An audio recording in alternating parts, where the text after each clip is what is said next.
Sa ibang balita, inanunsyo na ng Canada ang matagal nang inaabangang national strategy nito sa Artificial Intelligence o AI. Ang oposisyon bumuwelta. May kulang daw sa nasabing stratehiya, partikular ang kung paano mapoprotektahan ang mga manggagawa. May report si Teresa Redula. Our strategy, AI for All, is designed to put Canadians back in control, to build trust, to seize opportunities, and above all, to harness AI to improve lives and indeed to save them. Inilabas na ng federal government ang National Artificial Intelligence Strategy nito sa Toronto General Hospital. Ipinaliwanag ni Prime Minister Mark Carney na base ang stratehiya sa tatlong prinsipyo: tiwala, oportunidad at soberanya. We will ensure that our data privacy and children are protected, number one. Number two, that we will ensure our sovereignty is reinforced.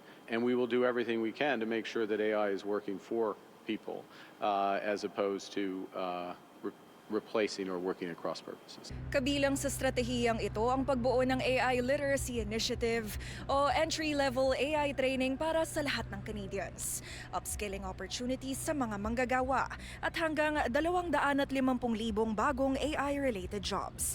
Gayunpaman, hindi tinalakay ni Carney ang posibilidad na peligro ng teknolohiyang ito sa ilang sektor at libo-libong manggagawa. We want AI developed in a way that supports workers, that supports people, and that doesn't replace them, that adds to their productivity, that doesn't replace the jobs of today. I don't believe that mass adoption of AI will create jobs. I think it'll cost jobs.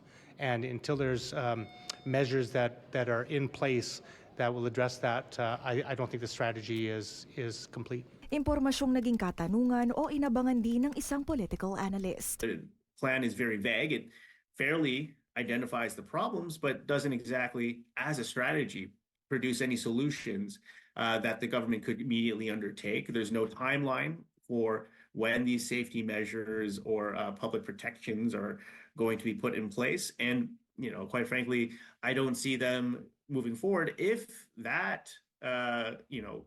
piece of the economy is somehow slowed down by these safeguards when the government stated that its intention is to speed up and accelerate the growth of this sector. Sa poll ng Angus Reid Institute kamakailan, nakitang 45% ng mga Canadians ang naniniwalang mauuwi sa kawalan ng trabaho ang AI, kumpara sa 3% lamang na naniniwalang magiging suporta ito sa mga sektor. Without any provisions or considerations of that in this AI strategy, I'm not so sure it's the right idea or direction for how we ought to be approaching AI.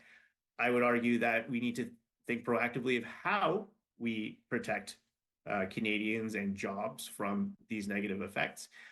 But I just don't see that in this strategy. Teresa Redula, Omni News, Toronto.